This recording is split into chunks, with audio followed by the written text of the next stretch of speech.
Right. Well, it is 6 o'clock. So I do want to start just so we can be conscious of everyone's time. First of all, hello, everyone. My name is Joe Wedlock with the YMCA's Youth Gambling Awareness Program. I'm also joined here by Adam and as well as Nicole. And today we're going to be going over claw machines and how they relate to gambling. I do want to note that this session is being recorded, so if we have people join throughout, they will be able to grab anything that they did miss. Um, Before we start off, I'll start with myself. So I did mention I am with YGAP. Personally, my background is with communications and sociology. So I do love the different topics that we talk about within our program, especially when it comes to things like social media, anything that's trending like claw machines and how that really relates to influence. And I'll pass it off to you, Adam, if you want to give yourself a quick introduction. Yeah, absolutely. So I also worked with YGAP, surprise, surprise. I'm specifically based in the Niagara region, so that's just over the border from New York State around Buffalo. And my background is in psychology. So I studied at Brock University in St. Catharines, Ontario. And I'm, able to use that background as well as some personal lived experience with gambling to help educate young people on the risks of gambling, as well as, some of the things I wish I knew and have learned Yeah. at a younger age. So I'm really happy to be here. So go ahead, Joe. Awesome. So before we do get into the actual presentation itself, very quickly, we just want to give people a couple of moments to be able to scan this QR code for a quick survey. Um, MCF is hoping to collect some information around this. So I'll leave this up just for a couple more seconds. So even if you are watching the recording, hopefully you'll be able to give some time to fill out. And it's definitely important information for them to collect. So, for our little overview of what we're going to be covering today, we are an Ontario-based program, and we definitely see claw machines becoming very popular throughout Ontario, especially in bigger urban cities like Toronto. But it's definitely a form of entertainment that is enjoyed globally. We do talk about them a lot in our workshops when we want to talk about unconventional forms of gambling, and people don't always necessarily click in with how these things can be connected to gambling. So some of the topics we're going to go over today, I'm going to look at some of the different types of machines, how they are connected to gambling and some of those similarities. We'll talk about different prizes that are available to win through these types of games, the odds and chances of winning for different machines. We'll get into some of the signs and messaging, both for in person but also online, which it definitely has some similarities between gambling as well. Then we'll look into the cost of playing, a little demo for some online claw machines, which we definitely see a little bit more becoming popular. And then we'll wrap it up with some harm reduction strategies. Before we get into the actual claw machine stuff, though, we do want to kind of set the stage for what the gambling environment is like in Maryland. So, our first question for the group is, what percentage of Maryland adults have gambled? Do we think it would be 20%, 35%, 58%, or 90%? Yeah. And if you haven't noticed, I've just launched a poll on screen, so you can go ahead and select one of those options. Um, all right, and it looks like we have everyone that has answered. So I'm going to end the poll and share the results. It looks like the majority said 35%, and then we have a guess for 58 and a guess for 90% as well. So Joe, if you want to go ahead and go ahead and share Yeah. those results. So it is going to be around 90%. Um, so, definitely something that most people have done. Would be interesting, though, to see, a lot of these studies don't necessarily consider alternative forms of gambling or unconditional forms. So I would be intrigued to see what that number would be if we did include such things. For more of the claw machine stuff, though, we like to start out with a simple question of just what comes to mind when you think of a claw machine. It could be, a specific machine that maybe we've played in the past, maybe a type of place that's when we go. Usually, there's going to be lots of these machines. So we have some coming in. So a game for kids definitely is going to be kind of that assumption around it. Fun and winning prizes is going to be a big draw as well. Even Adam, we can share that for some of the images that we got to, our team was able to do some claw machines for some team building. And, even though that is the focus of our work, that definitely was really fun as well, just to be able to enjoy with everyone. So lots of different things might come to mind when you think of a claw machine. They have popping up in different spaces. You might think of the bright lights, maybe some of the partnerships that they have. So, like Pokemon for this one, lots of Pokemon. Sometimes there's going to be the big machines where instead of a bunch of different prizes we're trying to win, it's just that single prize we're trying to get. Other types of machines that we've been seeing a lot of are kind of, if you can see these strings on the machines where you have to kind of perfectly align it to snip the prize free.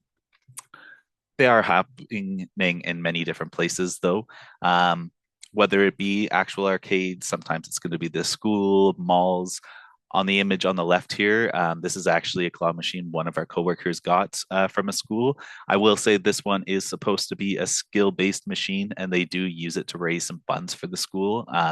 But gambling is often tied with charity and raising funds, and it's another example of how some organizations are choosing to go about that. But we also see claw machines are definitely starting to get targeted, or have quite often be targeted towards those younger players. So for the one on the right, we can see little changes like how the display case is going to be a little bit lower to allow all the young ones to be able to see the prizes, and other changes like the actual controls themselves being lower to make sure they are accessible for those younger players.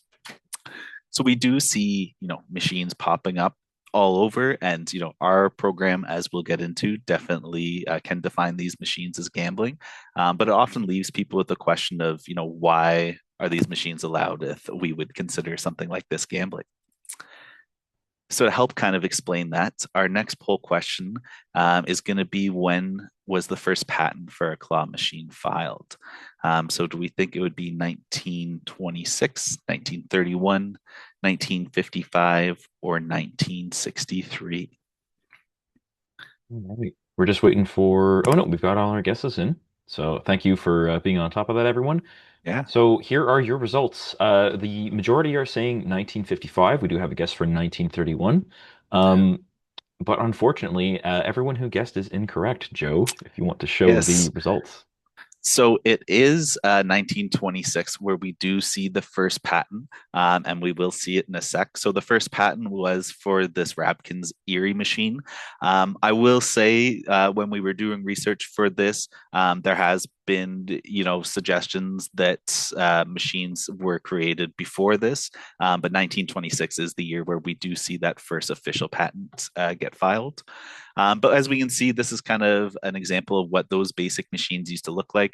Instead of the claws that we think of today, it was a lot more kind of like scoop and shovel machines. And another big difference was, instead of looking for those plush animals, a lot of the times it was like small monetary rewards, things like cigarettes, lighters, and it definitely had that more adult focus to them.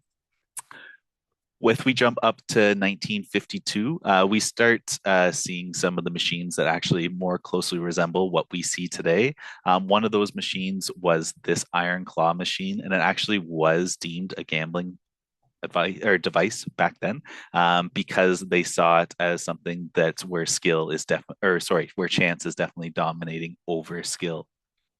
If we jump up to 1963, this is where we're starting to see the machines kind of take shape of what we know them as today. Lots of companies were starting to make these machines. Sega was definitely one of the bigger players in that, for making it popular for the masses. If we jump up to 1985, one release that's still very popular today is the Sega's UFO catcher. So we started to see, even in the 60s, where these machines are starting to be kind of promoted for adults and youth alike. We definitely start seeing more of the youth focus coming in with machines like the UFO catcher, where the prizes are now, it's very popular to see kind of the plush prizes. Feeding into the 90s, by the time we get here, it's arcades are definitely a popular place for people to go. It's kind of like that third space where you can go with your friends, you can have some fun, spend a night out. Sometimes it could be with friends, other times It might be a popular place to go on dates, but we start seeing arcades as its own kind of form of entertainment. And then when we get to today, definitely arcades are still popular, and more and more claw machines. Even myself, I'm in Peterborough, Ontario.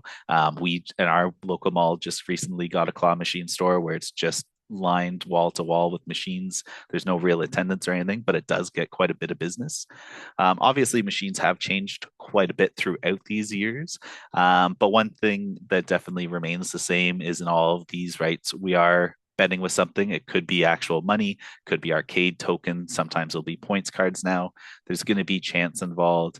And even if it is just some type of plush animal we are trying to win, there is a prize that we are getting.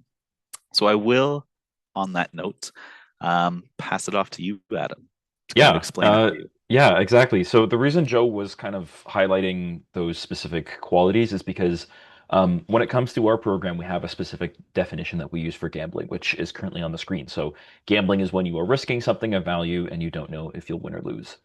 And just to reiterate what Joe said, there are the three main components. And so if we talk about claw machines for a second and look for those three main components, well, first of all, are we risking something of value, right? Is something of stake or is something of value being put at stake? Well, I think we'd all agree that our money is valuable. So you could definitely say yes to that. Secondly, is there a chance aspect? I'm actually going to come back to that in a second, Joe, if you want to go to the third one.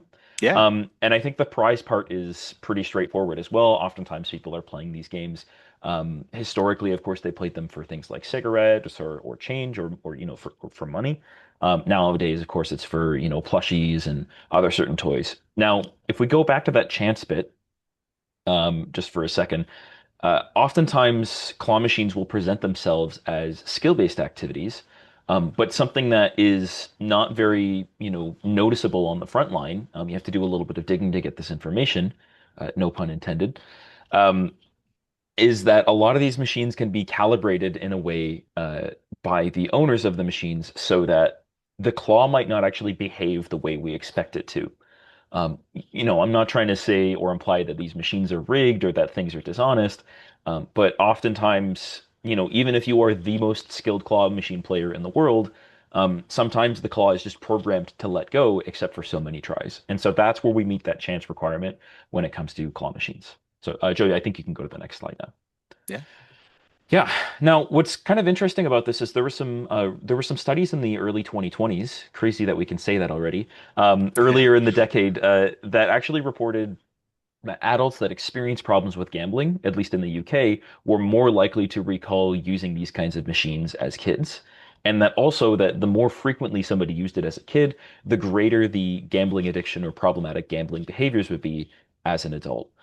Now, I'm sure many, or at least some of you have heard the expression correlation does not equal causation. We know that just because these two things are linked to each other, we don't know which one is affecting the other. But the reality is we do see this link, and that, the more somebody plays it, it seems like it does influence their problematic gambling behaviors as an adult. Now, on the next slide, we're going to look at a couple different machines, and specifically what I want to focus on here is the way that skill versus chance is kind of presented with these machines. So on the right, we have the Sega UFO catcher, which Joe had previously mentioned, one of the more popular ones from, I believe it was the 1980s. Mhm. Yeah, it was 1986, I Yeah. think. Yeah, 1985. Or I'm a year A5, off. yeah. Yeah, apologies. Second, we have in the middle, we have the road tripping one, which almost looks like The Price is Right, the big wheel that they spin towards the end of the show. And then finally, we have the Keymaster machine on the left, where you are using, a joystick and a button to try and line up a key with the slot. And if it goes through the slot, you'll win the prize there. And so, all three of these machines, even though only one of them is a traditional claw machine, they technically still fall under the same umbrella term, where it's an arcade machine where you're engaging in what looks like a skill-based activity, but the reality is chance plays a much larger role in the activity itself. So like what I mentioned with claw machines, we don't know how that claw is necessarily programmed, right? It presents itself as a skill-based activity, but in reality, there is still a significant chance aspect to it. Same with the Keymaster. It looks like it would be very skill based, and there definitely is, some skill and reaction time and hand-eye coordination involved. But sometimes the machine just literally makes it impossible for you to actually stop it at the right time. If you do stop it at the right time, it might delay it and you'll miss it very slightly. Whereas the road tripping one in the middle, it definitely presents itself as much more chance based. Um, we didn't we unfortunately didn't have an opportunity to figure out whether the amount of force that you apply to the wheel might actually dictate how much the wheel spins. So there could be technically a level of skill involved, but we also don't know if there are any programmable parameters in this machine. But here we have three very different machines, but three still examples of a combination of skill and chance involved in the machines. All right, you can go to the next slide. Yep, there we go. There's probably a bit of a delay between you and I, Joe. So, No, it's okay. yeah, um, yeah. So just to kind of reiterate, right? They're definitely meant for entertainment. It's supposed to be kind of an uncertain, exciting form of entertainment, and I'm sure many of us have been in a position or experienced that feeling where you're close to winning something, right? Or you're on the edge of your seat. Oh, is the wheel going to stop? Am I going to win? Right? That feeling of excitement and of suspense. These machines are kind of trying to capitalize on that feeling, which I'm not trying to imply necessarily that it's wrong. It's a strategy to get people interested in the game. But what's important is like any game of chance that we remember that we are risking something of value and that the outcome is never going to, it's never guaranteed, I should say, to go the way we expect it to. So it's fun, but it's not risk-free. Hmm. There are also some similarities between gambling and claw machine mechanics that we just wanted to highlight specifically. And the first one is the idea of the near miss, which I did just kind of mention that briefly. That feeling of, could it be me? Could it be my turn? Could I win? And then when it just misses, it really incentivizes people to want to try again. And that's especially apparent when we're using these machines that present themselves as skill-based because they think, a lot of times users will think, I can do better next time. I can win next time, even if in reality it was something that was out of their control. And the same concept can be seen with claw machines. Sorry, not with claw machines. Um, with slot machines, or even something like roulette, for example, which even though it doesn't look very much like a slot machine or a claw machine, that feeling of missing out by one number, or you bet on black and you should have bet red, right? That feeling really encourages people to continue playing because, they were so close, they should be able to get it next time. This is also kind of tied in with the second one, the illusion of control, in which I've talked about a little bit already, where it feels like you have control, it feels like you can do better the next time. For a lot of gambling activities, this is very, very common, where you think that your own ability might actually change the outcome for the next time, whereas the reality is that every time you play something like a slot machine or something like roulette, or even a game of poker or blackjack, every time it's going to be different. There's no guarantee that your own skill can make a difference, and this applies to claw machines as well. Third, this one I think is a little bit self-explanatory, but the audio and visual cues. You don't have to go back, Joe, but if we were to go back and look at some of those pictures of claw machines, you probably would notice how they're using neon. They're using a lot of Yeah. bright, exciting signage. We'll actually talk about that on the next slide as well. Um, and slot machines, when somebody wins, what does it do? It blares lights, or flashes lights, it blares a lot of sound. It's trying to get people's attention and get people excited. And so we can see those similarities there. And then finally, the last one, the gambler's fallacy. This one's a little bit more difficult to kind of pinpoint for each activity, but if you haven't heard this term before, the gambler's fallacy is just the belief that a previous outcome will influence one of your future outcomes. And as I've kind of alluded to a couple times, every time you play an activity, every time you play a gambling chance-based activity, it's always different. It's always going to be random. I actually talked about this in a workshop this morning, Joe, where, in theory, if I roll a die 6 times, in theory, I should be guaranteed to get the number I want. But the reality is all of those previous attempts don't matter. They don't actually influence my odds for the current attempt at rolling a die. Mm. And this is something again that these companies want to try and capitalize on because if people believe that previous outcomes will give them better results in the future, then they'll continue to play because they're expecting those better results. So four pretty big similarities there. We can go to the next one, Joe. Yeah. Yeah. All So the fun we stuff. have a couple different signs. I know we had those three quick ones, the three quick neon signs, and then that big one there that's on the screen. But similar to what I just said, right? We see that signage really trying to grab people's attention. Um, And actually, if you do want to go, actually no, don't worry about going back, Joe. The signs that were missed were specifically talking about testing your luck or talking about mastering Yeah, machines. They we love go to use back a lot quick. of terminology.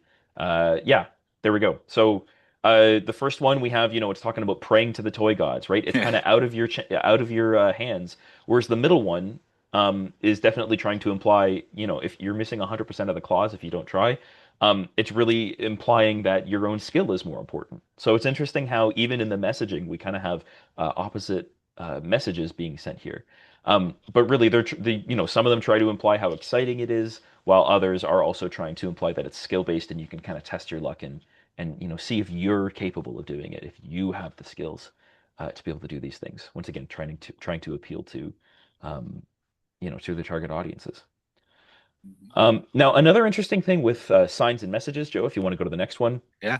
is sometimes it's funny how sometimes the instructions for machines can be really, really complex or difficult to understand. And for those of you who are live, you might not get a chance to watch this, but if you're watching the recording, I'd encourage you to pause the recording and actually try to read what these instructions say and see if you actually understand the game. Because Joe, I can say for a fact that when every time I've read this over, I feel like I understand it less and less. I know, and we saw it in person too, and it still didn't help. Yeah, yeah, exactly. Yeah, it sometimes sometimes these machines it might be intentionally poorly explained to give a sense of intrigue or challenge for people. Even using complicated language sometimes tries to get people engaged because they want to take the time to figure it out. For me, it personally had the opposite effect. Feeling like I didn't really understand the machine super well, made me like it didn't even tell you what your prizes were on the machine. So why would I waste my credits trying a machine where I don't even know what I could win? But that's how it worked with me, but that's not how it works for everyone. I'm aware, but come to your own conclusions with this one if you did get a chance to stop and read that one. All right, I'm going to turn it back to Joe, and he's going to talk a little bit about claw machine prizes and how those have changed over time as well. Yeah. So like even going back to when we were going over the evolution for claw machines, one of those big changes besides the physical looks of the machine definitely were the prizes and the types of audiences that they were trying to reach. So even on the picture on the right here, we can see lots of different people that would be interested in playing this machine. Maybe you're someone who's really into photography or you're a sports fan, or even maybe you just want to be able to go to the movies and you think that maybe that's a cheaper way to get some movie tickets is through the Keymaster machine.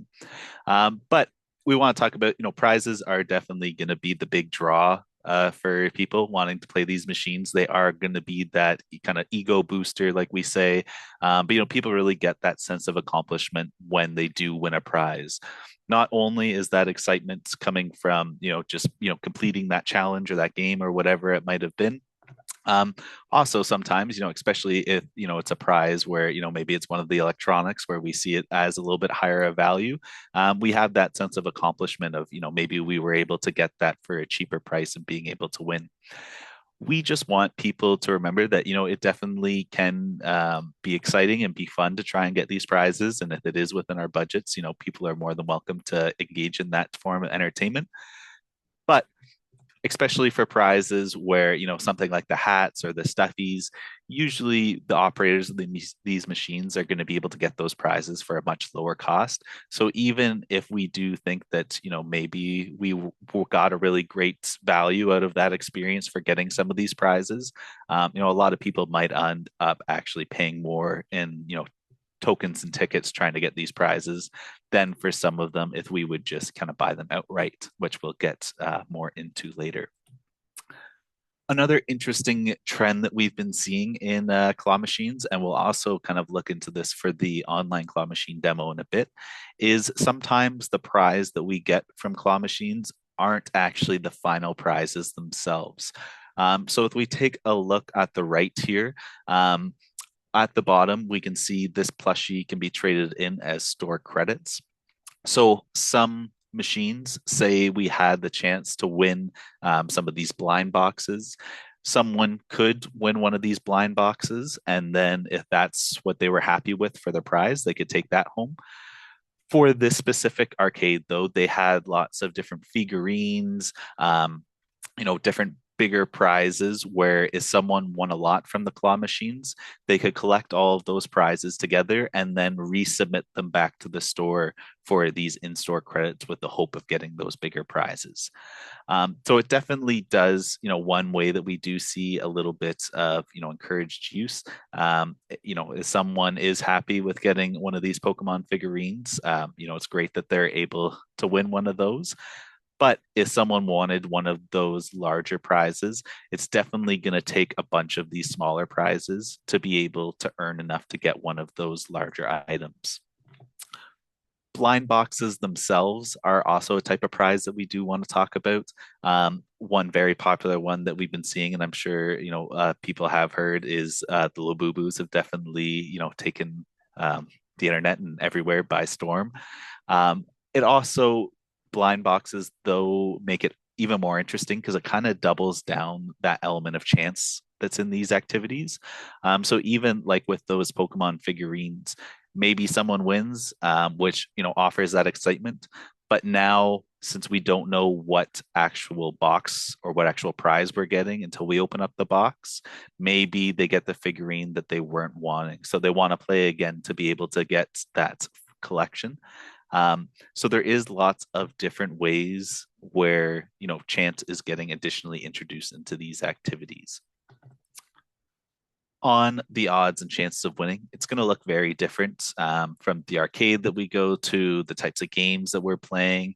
But these kind of difficulty levels definitely are becoming more popular for different machines, especially if it is at a physical arcade and not just kind of like a one-off machine in a mall. But we can see for these ones, they have the different difficulties. For this one, it says 30% skill, 70% luck. We'll also get into this a little bit for this machine or for this arcade specifically. They did talk about how our chances of winning would go up with the amount of attempts we take.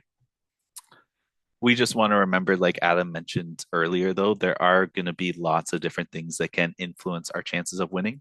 So some of the things that we make note of, adjustable claw strength, payout percentages, win cycles, adjustable claw speed, even prize placement. Sometimes, maybe they will be in the corners of the machines where they are going to be a little bit harder to grab. Like we mentioned throughout, though, we want to know that just because it says, it's a really high difficulty, or maybe it says it's a really easy difficulty, it doesn't not necessarily mean that they're talking about the amount of skill that's involved. A lot of the times, what that's going to be referring to is just, how easy those program or pre-programmed settings are in the machines. So I did mention it before, but this we did find it interesting that this arcade had your odds might approve. So we can see for the first attempt, maybe someone would have around a 35% chance of winning, but then after 5 attempts, it would be up to 90%. Definitely, sounds encouraging. Adam, any thoughts on why we think an arcade might use this form? Yeah, I mean, when I see that, it's to try and incentivize people to keep on playing, really. Yeah, exactly, right. If people think that their odds will continue to improve by staying on a specific machine, then they'll keep on playing, even though realistically, we don't really have a way to confirm whether or not those odds are actually true, unless we sat down, for multiple days and attempted the machine like 2,000 times over, right? Exactly, right? So just like Adam was saying, that 90% definitely does sound reassuring and it definitely gives you something that you want to kind of play towards so you finally do get that prize. But even if it is true and you do have really good chances, one big step, which we're going to kind of dive into next, is thinking about how much that 5 attempts would actually cost. So we are going to look at a couple of different machines. One very important thing, if we do have younger youth, even ourselves though, if we do like playing these types of machines, it is important as a first step to think about all the different outcomes possible. So we do have this machine where it is going to be one of those machines that it says it's an easier one to play. So we do have a high chance of winning. For some of the options, so for this, it's all it is we're putting in the money, the prize wheel spins, and it's going to determine if we win or not. So a couple of different options. We do have some winning options. So there's eight, either get one piece or get two piece spaces.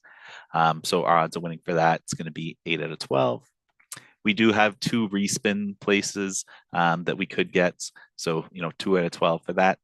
And our losing options, we have to get zero spaces. So if we were thinking about the odds of winning for this one on our first spin, it's going to be 8 out of 12, around 66% chance. So, pretty high. But if we do account for respins, that's going to go up to 80%.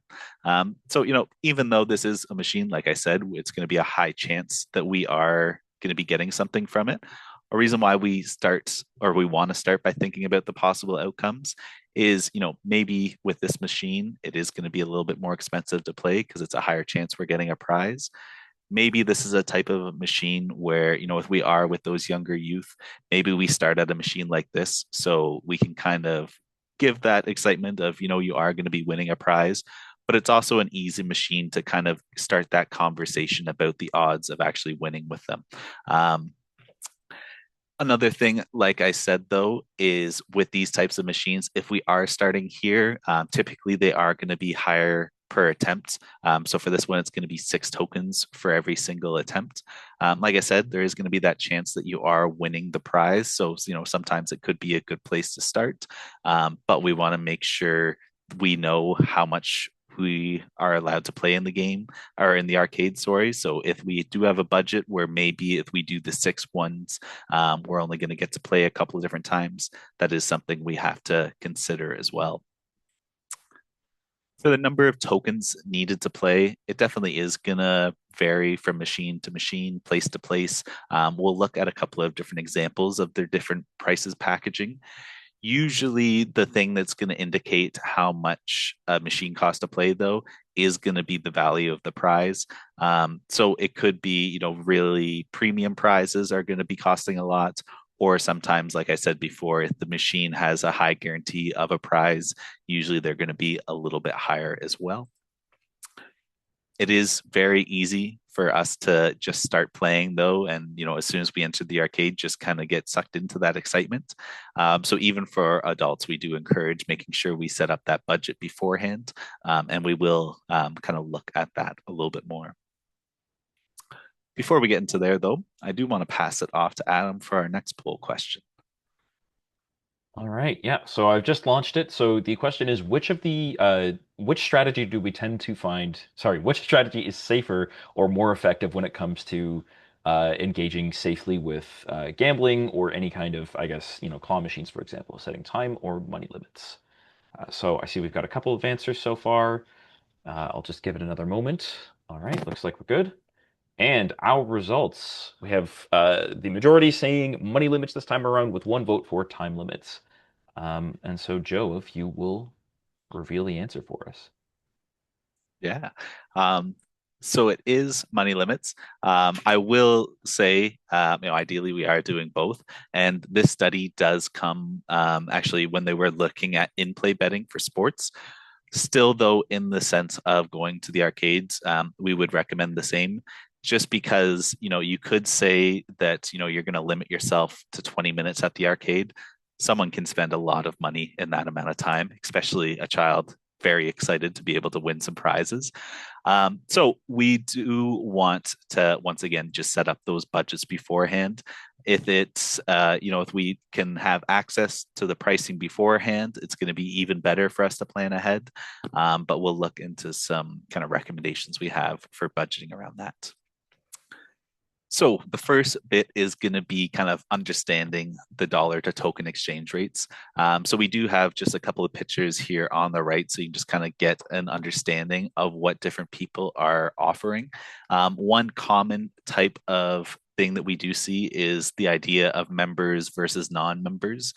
Usually members are going to have like those added perks that they promise. Sometimes there might get a little bit of a discount with tokens.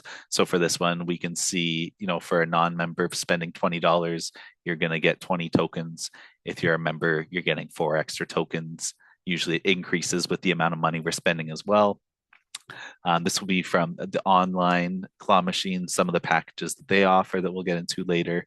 And, like before, we have the pricing with the non-members and the members.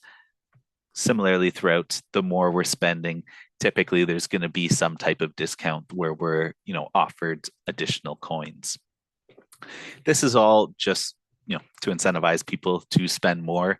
$1 might get you one token, but as soon as you spend $20, you get that extra little bit. So one question we can be asking ourselves before we go to the arcade, once again, especially for younger youth, a question we can ask them, are we there to play the games or are we there to get a certain type of prize? And sometimes that answer is going to dictate on, what type of prize or what type of packages maybe we're getting. If we are there to, just play a bunch of different games and the budget does allow, maybe we are getting a little bit one of those bigger packages so we have more opportunities to try different stuff. If we are trying to get a certain type of prize, though, maybe if it's like a place where, supposedly our attempts are going to add up, we can focus on that one prize. But also, maybe if we are just wanting to get a certain prize, maybe it's easier to just go to the store and actually buy that item instead of, taking the chance and trying to win it through a claw machine. So for our next, we don't have a poll for this one, but people are more than welcome to just put their thoughts in the chat. So imagine you're at an arcade with a big group of friends and family. You know that most machines, like the one on the right here, are going to cost 4 tokens to play. So we're just asking which option does it seem the most appealing to you? There's no right or wrong answers here. Maybe you would get $20 for 22 tokens. Others, maybe you're going to get $50 for 65, 80 for 140, or we can spend, the 100 for the 230. So we'll give people a couple seconds. Yeah, so we've had two very opposite ends of the spectrum. We Oh have yeah. somebody said A for $20. We another A. We had somebody say D, and they're not too great with math for $100 for 230. Maybe just going for what we think is the best bang for our buck. Um, yeah, yeah, two D's there. Joe, I know you said there's no correct answer, but Yeah. uh, yeah, go ahead. So there is no correct answer. One point here that we want to make out, and we do bring it up with youth as well when we're talking about currencies that they buy in their video games. It's never going to be an easy one-to-one conversion rate for these things, right? I mean, for the first one where it's $1 equals one token, that's pretty easy to keep track of. But when we get into these higher prices, it's definitely going to be easier to lose track of how much tokens we're spending and how much that turns into how much actual spending. So one thing that we can do to help with that, like I said, if we can budget beforehand, that is very helpful. One reason is going to be helping us calculate the cost of tokens per package. So we just did some math here for this one to kind of give a breakdown of what that actual token value is in actual dollars. Another way we can save money though is going in groups is going to be a simple way to do it. So definitely spending $200 on arcade tokens can sound scary and absurd. But if we are going, with a group and, say we are with a group of parents and all of the kids want to go, maybe if we can, buy those tokens as a group and split up those costs, it's going to help us, bring down that total amount while still allowing us to get some of these discounts from buying the bigger packages. If we want to compare the costs of some of these prizes, though, and what it would actually do to have that high chance of winning it, so we use these Pikachu machines for this example. Like before, we have it as a 3.5 rating. It's still saying the 30% skill, 70% luck. For this machine, once again, it's going to be 4 tokens for every attempt that we do for it, which I just said there. So if we wanted to budget for 6 attempts, so once again, or just as a reminder, after 5 attempts, it's going to be around 90%. So 6 attempts, we could probably say with, pretty good confidence, even though it's not guaranteed, it is a high chance of winning. At this arcade for 6 attempts, it's going to be $20. So if we were to look at, something like the Pikachu Plus, this isn't going to be, the exact same, but it is going to be pretty much the same price if we were to budget for those 6 attempts to be able to just buy it outright at the store. So once again, going back to that question, if it is, just getting this stuffy that is really the main goal of the activity, maybe it is, better to just go out and buy that outright. But if someone is, wanting to play the games and getting a prize is just kind of that added on bonus, maybe you do get lucky and you are able to win this prize on the first couple of attempts, and then you actually do maybe save some money in the long term.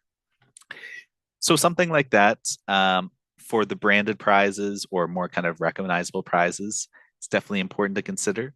But also with the kind of lower tier prizes as well. So those branded ones, like I said, definitely are going to be slightly more expensive outright. If it is something like, the stuffed sharky or the goose, though, if we are budgeting for those 6 attempts, once again, it's going to be $20. It's going to be a lot cheaper if we are really wanting that goose to just go out and, buy that outright. So looking at the types of prizes is another way that we can start having conversations with youth to kind of get them to think about what exactly they're wanting from this activity, right? And if it is something like this where maybe they are wanting that lower tier one, explaining to them, you can get this one, and then you would have all of this money left over to, hopefully we're doing things like encouraging them to save or put their money towards something else. But it's important for them to think about that, you can spend this money on entertainment and we can budget for that. But there are other ways that we can get our wants as well and, plan for other things. Next, I will pass it off to you, Adam, to kind of explain some different approaches around the globe for this. Yeah, yeah, I get the pleasure of talking about legal Yeah. stuff. No, I kid. We just briefly wanted to talk about how some other countries look at it. Obviously, we know pretty well in Ontario what are well pretty well. We talked about previously, another time we did this webinar, the federal, provincial, and municipal levels and how this all breaks down here in Ontario. We're not going to bore you with all of the technical mumbo jumbo and legal mumbo jumbo there, but there are specific restrictions, for example, at the kind of the municipal level, at the lowest level, where the amount of money people spend to play a game can't be higher than $2, and the prize has to be less than $500, or else they require a license from a legal jurisdiction, basically. So that's how it works here. But then the UK specifically, they do something similar where they enforce specific monetary limits on both the amount of money, the stake, and the prize.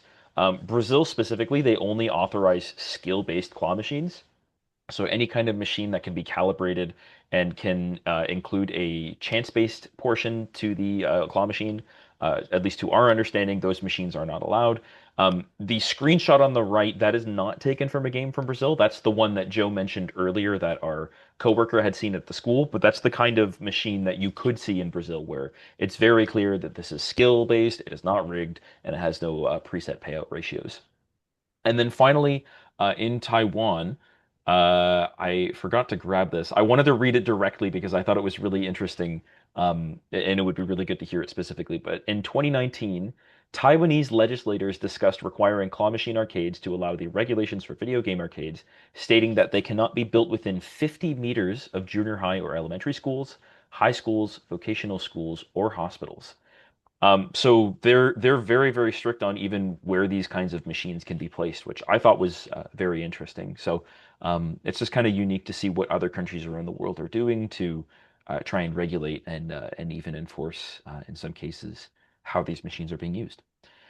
Now, Joe's going to do an online claw machine demo. So I'm going to yap for a second while he's doing that. He's just going to take a second to Yeah. change his screen and pull up the necessary tab, but he's actually going to take us through an online demonstration or a demonstration of what an online claw machine actually looks like, kind of how the prize payouts work with that, how the actual mechanics of those work out. I don't know if everyone here or that's watching the recording has even heard of these online claw machines, but it'll be hopefully this will be interesting and enlightening. So back to you, Joe. Go ahead. Yeah. So we have been seeing online club machines be discussed more. Definitely seems, at least anecdotally, more popular with kind of like the younger youth. I'm not sure, Adam, if you'd agree, but definitely, at least in my region, it seems more kind of like the grade six, grade seven, grade eight. It's becoming more popular. But this is one we came across that we just want to give a little bit of an overview for. So this is what you see when you first get onto the site. You can see here they have some different types. So the beginner games that people can be playing. Some you can sort it by prizes. So if people are trying to get specific prizes, some of them are going to be, rubber ducks, plushies. Other times it could be for tickets, which I'm going to explain the different currencies in a sec. Just to show some more the different machines that are available, and the finally some are going to be solely around the tickets, which will lead me to this next part. So there are going to be different representations of value in this game. The first one I want to talk about is the playable tokens. So you can see I have 178 right now. All of these machines will have different costs for the different activity. We did show the screenshot earlier, but this is where it is from. So you can see, they have packages from $5 all the way up to $100. I just for this webinar, I have my notifications put on from Claw Crazy, and they definitely push a lot of different promotions and stuff they have going on. Tickets are going to be a little different. So they sometimes for the machines like we saw in here, you can just win tickets for prizes.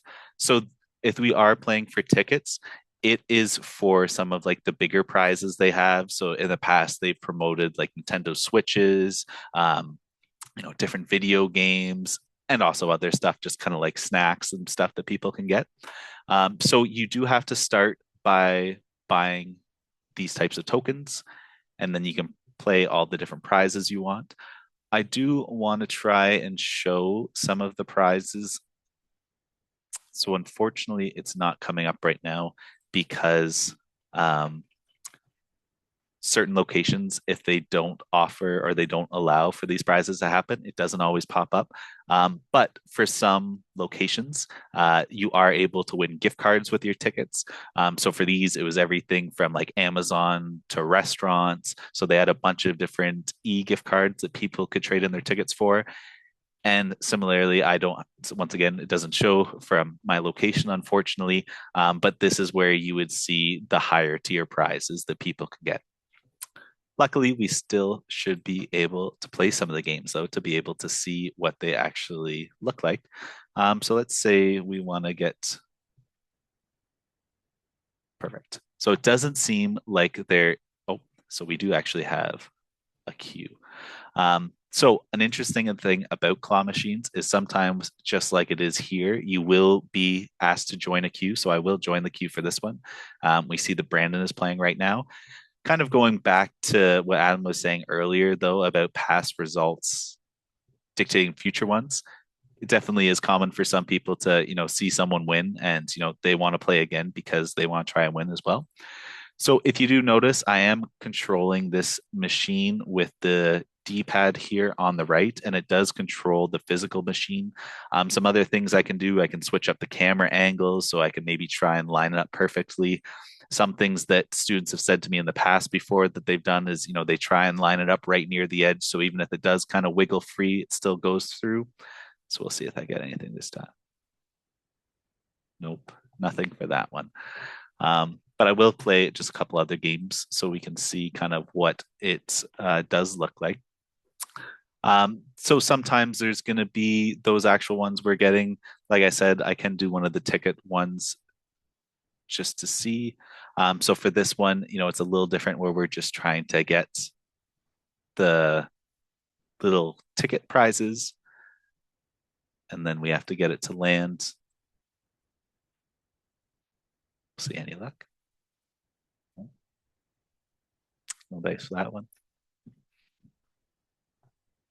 And with time permitting, we'll try and do one more type of machine. Let's do. So this one can try and win 4,000 tickets. Oh,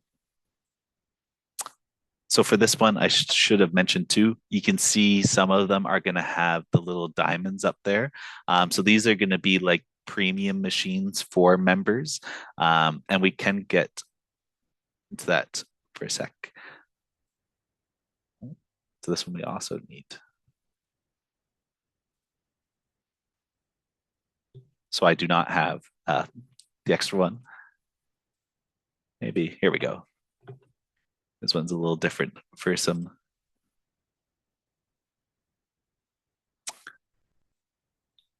So there is lots of different things that people or reasons why people are going to want to try the online ones. We'll get into a sec, but oh, there we go. So we did actually get one. We actually get to see what the last time we did this. We weren't so lucky. So you'd see you got like a little bit of an animation there. Um, but I'll explain. It's not going to be likely that we do get the prize. Hasn't refreshed yet. Because one thing with a site like this, very common in other types of claw machine sites, for us to be able to even get the prize, we are going to be having to spend some type of money on it. So it didn't pop us for that time, but a lot of the times they are going to bring us back to this menu, and you're going to have to buy at least one of these packages to be able to unlock the free, so on cold shipping. And there's, like I said, usually extra things that are promoted to try and get added memberships for like the additional, spotlight hours. You might get a couple extra prizes. One thing that I did notice earlier, though, that I would want to point out, first of all, you can see going back to, wanting to play against other people, there are different leaderboards that people can try and compete for. So they will play lots throughout the month to try and get these prizes and to be on top of them. But if you go to the About Us for here, one thing I did note, it's saying, our games are 100% skill based and can be played from anywhere in the world. I'm not sure how exactly true that is, but that is something that they do claim. Um, and the big draw is the accessibility, which in a sec we'll also want to talk about for the promotions in that. If you give me just 1 second. While you're doing that, Joe, I'm really glad to see that you actually did win something this time. Yeah, It's been disappointing last time. Yeah, we actually got it on recording too, which is even better. Um, so for the advertising around these types of online claw machines, we do see a lot of similarities between the tricks and tips that they use for their marketing as well with sports books. So things like free spins or free chances to win, we'll show it in the sec, but or for like these ones where there's going to be types of promos that are often put out there where I even just got one today, whereas play one game and then get 5 free chances to play other games. Referral codes is another big one. So you might have seen it come past on the website, but offering different rewards if you can get more users on that site. Very popular. Like I said, certain exclusive hours. So for Claw Crazy specifically, I have noticed a lot of them are going to be throughout the week during school time. So I do find that just a little bit interesting of, a lot of their users are definitely going to be younger and they do make those hours specifically during times when, typically they are going to be busy. So if you do, see younger youth go to these machines during those time, whether that be, during school or right when they get home, it might be for types of promotions like these. Also different promos with like the added gift for it. So for this one, it's saying just buy any or a package more than $50, and you're going to be getting a free Funko Pop. With the promise of no code needed, and it's just going to be trying to expand to different types of customers where maybe they are collectors, and that would be something to get them interested. Then, like I said, the big prizes that they try and highlight. So even for myself, if I knew I had the chance to win a new Switch 2 for just playing some claw machines, that would definitely be something that piques my interest. definitely for younger users as well, right? If they think it's going to be a somewhat feasible way for them to get enough tokens and save up for all of the tickets that would be to get it, it might seem slim. But if there is that idea, especially, on that site saying it is skill based, maybe I do think I'm just really talented at these and it's going to be a way to get good prizes for free. It definitely is going to encourage people to, go on these sites a lot. From there, I will pass it to you, Adam, to kind of go over some signs of problematic use. Yeah, awesome. Thanks, Joe. And thanks for the excellent demonstration as well. Yeah, so we do talk about in some of our workshops how it's kind of difficult occasionally to tell when somebody has a gambling addiction from the outside. But there are some behavioral signs that you can keep an eye out for. And both of these apply for standard traditional forms of gambling as well as with claw machines. So when somebody is unable to stop playing or thinking about playing, if it's something that's constantly on their mind, if somebody is spending more money than they can afford to, if they're expecting to win or if they need to win, whether from a financial or just from an emotional perspective, that can be a sign that the activity might be a little bit more problematic. If the game actually isn't fun anymore, right? If they're just playing out of habit or playing because they feel like they have to, that's another huge sign that it's becoming problematic, whether it's a gambling activity or an arcade machine. And then finally, losing interest in other activities. One of the biggest harm reduction techniques we talk about is making sure you leave time for other things you enjoy. It's Mm, important to have a variety of things that you're interested in rather than, especially with something like gambling that can become especially addictive.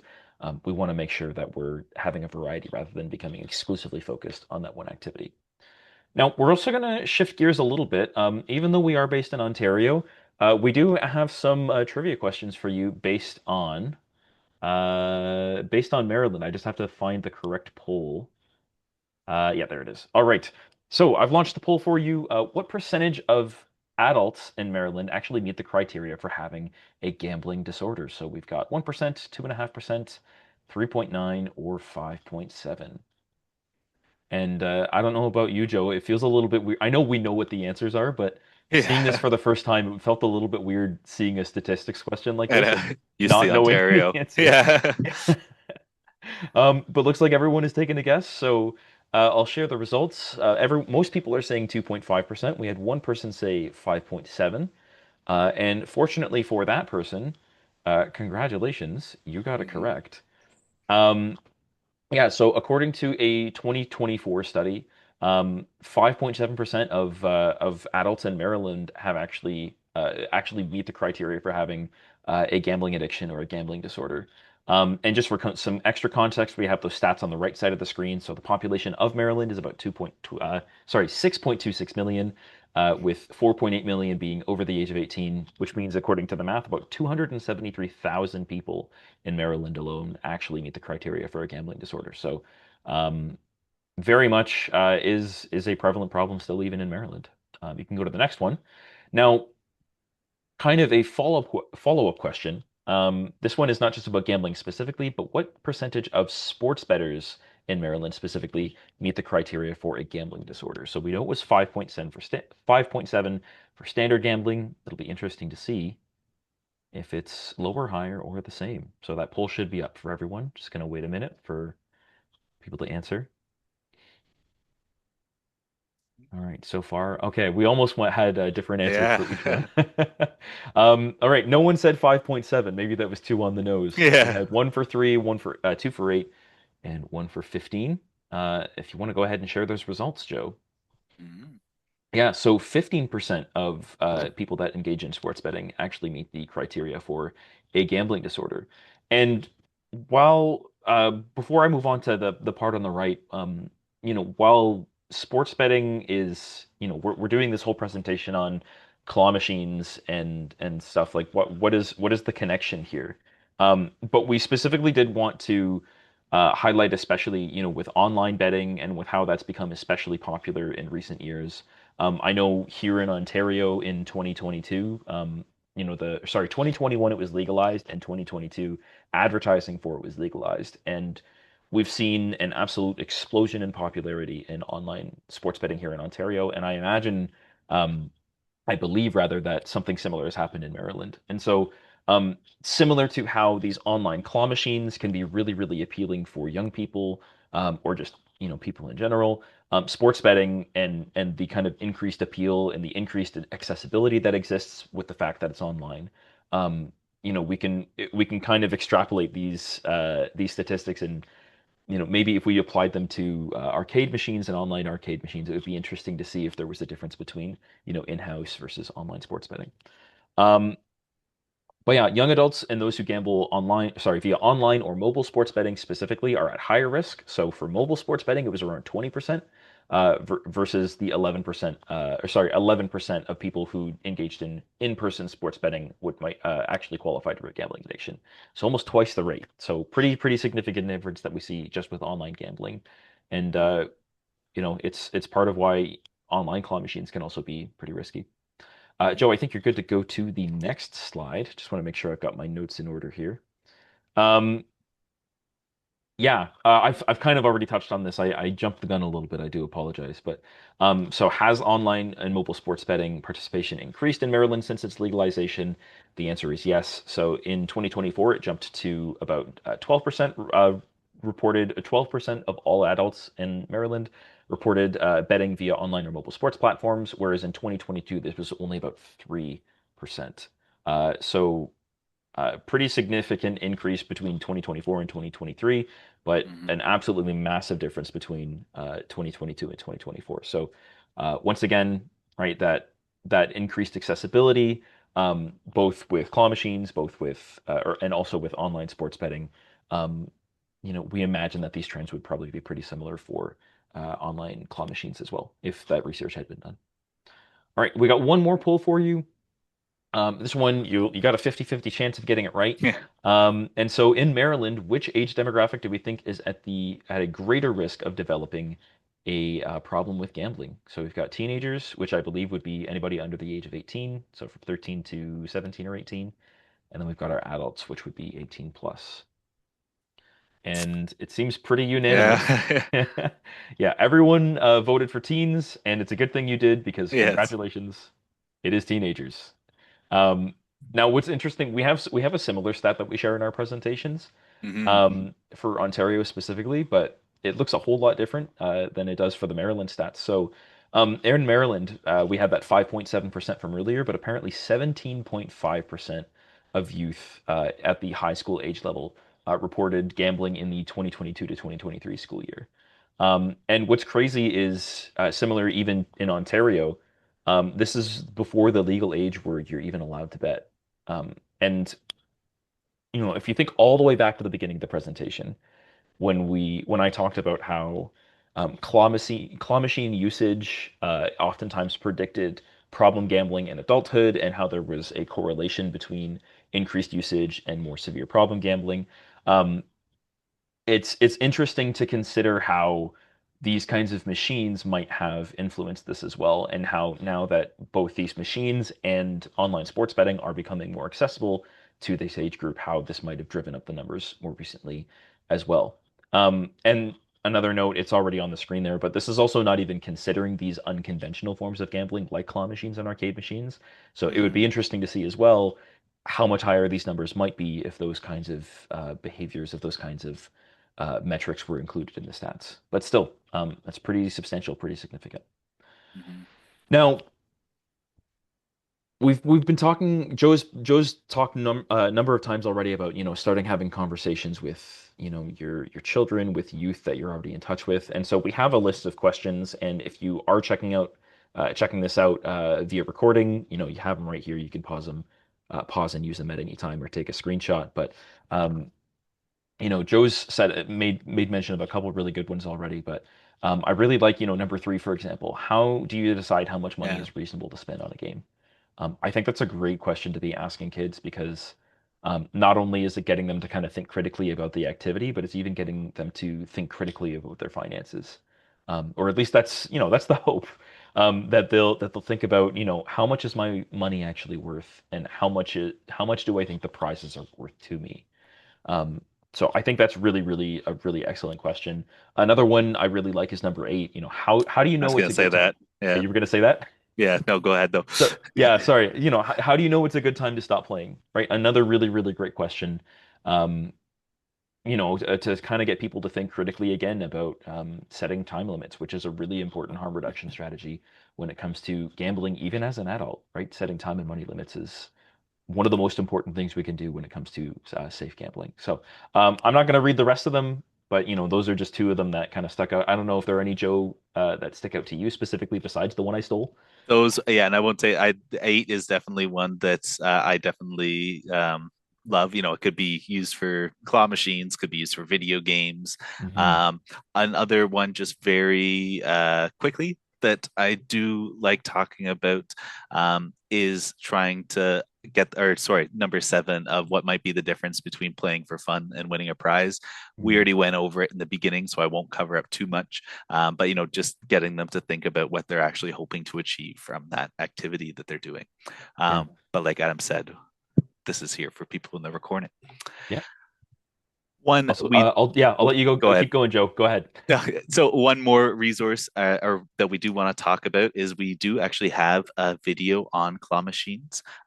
So people are more than welcome to either scan that QR code for the recording, or you can just look up on our YouTube page. I had in a sec. Is a claw machine an example of gambling? A last resource we do want to talk about is we do have a blog centered around claw machines as well. And that can be viewed either on our website or through the QR code as well. And I just noticed Lucia also put it in the chat as well for anyone wanting to access those. I will now, don't know why this video Oh is yeah, popping it up. it did that in practice. For some reason the Uh, YouTube thumbnail pops up, so we do apologize for I'm that. sorry, Hopefully, but I will yeah. pass it to you, Nicole. Thank you. I just wanted to thank everybody for coming tonight and just hand you guys some resources that are here in the state of Maryland. They are for no cost treatment and support here. One of the main things that I want to express is sometimes people think that only adults can utilize these resources. There is no age limit, excuse me, to access these resources. So if your child is struggling with gambling or your student is struggling with gambling, please reach out to us. So the first one is the Maryland Coalition of Families. Again, my name is Nicola Comine, and I'm the Problem Gambling Program Coordinator here at the Maryland Coalition of Families. So that's our contact information there. That very first number is my direct work cell number. The second resource under there is the Maryland Center of Excellence on Problem Gambling. You have the 1-800 Gambler hotline. Understand that there is someone there 24 hours a day that answers those calls.